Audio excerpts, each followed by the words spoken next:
Hello everybody, what is up? It is Dada Alroy, and as I promised, here's that new series I've been working on revolving around the anatomy of characters, bosses, enemies, and anything that has to do with any video game. The first edition, we're going to be looking into an enemy that's gotten my channel to where it is today, which is from Terraria, which is, what I mainly do a lot of my videos on.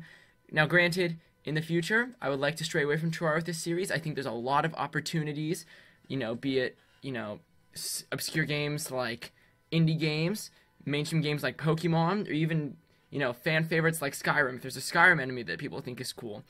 But today, I'm going to be starting with the Eye of Cthulhu. A disclaimer, I am in no way considered an anatomist, okay?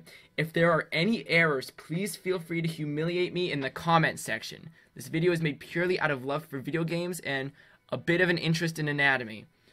So please be aware that this will also include a little bit of speculation. Not everything's, cut from stone. A lot of it I had to kind of guess on, but I'm only here for entertainment purposes, so let's get right into it.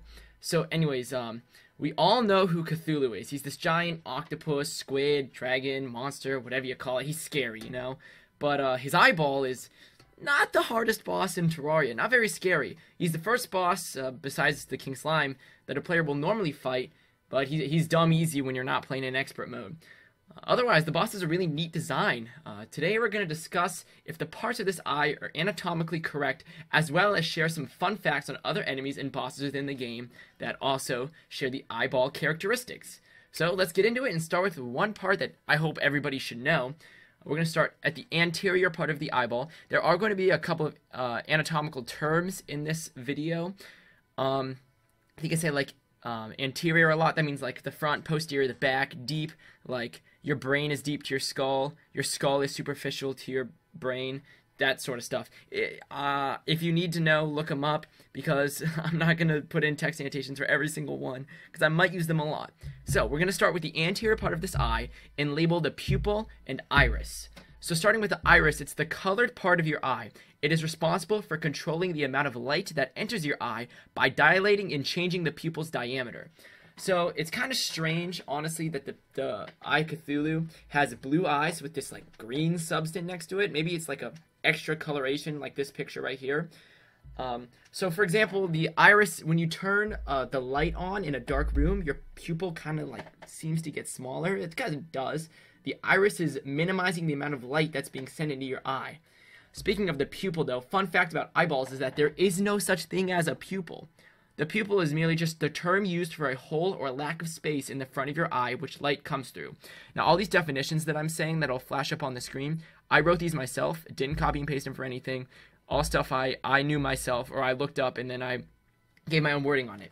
So, going on, pupils are almost always depicted as black because inside the eye, light is either absorbed or reflected right back out. So, you can't see inside it if there's no light, am I right? Speaking of absorption, it can be seen, it can't be seen, but most likely inside this behemoth of an eyeball, there's a thin layer called the retina. Now, the retina is the layer most deep to the eye that absorbs light using photoreceptors and sends the signal of the image to the brain. So really, the light will go, it's called the rods and cones. I'm sure you've heard about it in any class you've taken in anatomy or even psychology. Those kind of classes will talk about it. The rods and cones, pick it up, there's red cones, green cones, blue cones, vice versa for the rods, and that's what sends the image to your brain. Superficial to the retina is something called the choroid. Now, granted, the retina and the choroid, I think I mentioned about the retina already, but it can't actually be seen on the eyeball, or in the Eye Cthulhu at least. But granted, they're still there, and they're still very important. The choroid is a black layer that wraps the retina, kind of like an orange peel, and the reason it's colored black is because there is melanin present inside of it. The same melanin that determines the pigment of our skin color. Its main function is to bring blood, oxygen, and other nutrients to the eye. Luckily for the Eye of Cthulhu, it seems to have a lot of veins and arteries present. Too bad there's no heart to supply any blood to it, but it looks pretty, good for that. Next, wrapping the choroid like an even bigger orange peel is the sclera. Now, the sclera is the white part of your eye you see. You know, don't shoot till you see the white of their eyes. Pretty much don't shoot till you see their scleras. Excuse me. It is the thickest layer on the eyeball, and it's coated with a liquid that keeps the eye moist. So you don't want your eye to get dry. I don't actually know why, like, it has to be moist. I should do some research on that. You know what? You guys do research on it, and you let me know in the comments if you know. That's a fun thing. Lastly, for that, don't think there's just like a hole in your eye, because there's two very important parts that I missed: the cornea and lens. The cornea is the transparent window to the eye. This is the first part of the eye light will hit on its way inside the eye when it hits the retina and gets sent to the brain. The lens is kind of like a little different than how you might view it. You're probably viewing it, if you've played this game, as how you kill a demon eye, it drops a lens, looks like a contact lens. That's not how lenses look. I'll flash it on the screen right now.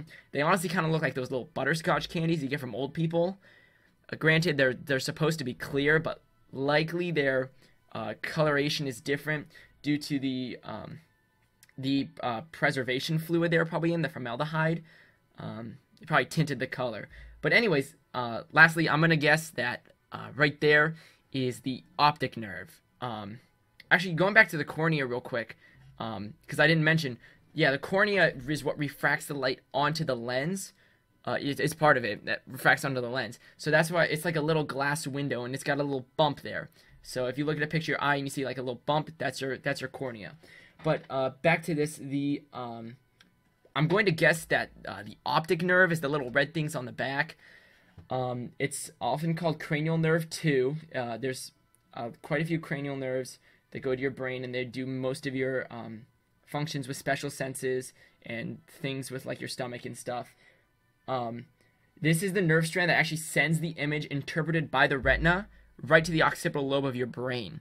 So the occipital lobe of your brain is actually what interprets the message fully, and like lets you like, oh, like you're seeing this, it's your occipital lobe going, that's an eye with labeled parts on it.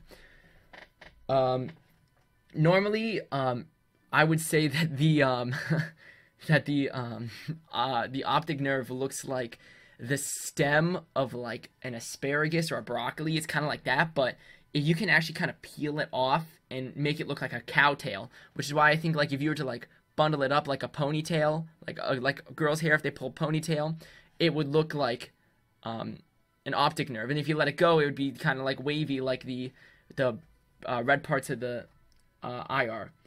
Now, when the Eye of Cthulhu transforms into its second phase, you're gonna notice a few missing parts, and they're actually pretty funny. So let's start with the anterior aqueous humor. The aqueous humor helps keep your eye moist and provide nutrients, as well as assisting in refracting light. It's kind of like, this is very liquidy, that's why it's called aqueous, and it's in between your cornea and your lens. So there's a space right there that actually keeps it there, keeps everything nice and moist, keeps everything nice and fresh. There's a thing that takes it out and thing that brings it in. Pretty helpful. And second off, there is the vitreous humor, which we are also missing. And there's a lot of it too. The vitreous humor is probably the most plentiful substance in the eyeball.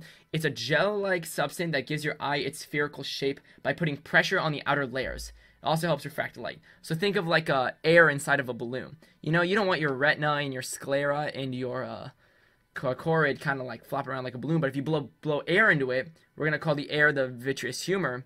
You blow air into it, that's going to give it its shape. As for the teeth, when the Eye of Cthulhu transforms, that kind of got me beat. Nothing's really hard enough to be considered teeth except the sclera, but clearly it can't really be the sclera, and the sclera is not even that hard anyways. My guess is maybe the eye has melanoma, which is actually a type of cancer which tumor cells grow inside your eyeball. They can sometimes be considered hard. It may be just, yes, fortunate, I guess I should say unfortunate placing, which makes it look like teeth when you know, like, rip his front of his eye off. So that's pretty much it for the Eye of Cthulhu, but I'm gonna give you some little bonus facts here. Let's talk about the demon eyes. Their color doesn't really matter. I know in 1.3 they got new colors. We're not gonna worry about that. What I care about is the lens they drop, which is anatomically correct. But where do you get a black lens from? Lens is supposed to be clear so that the light can pass through it, you know, refract from it.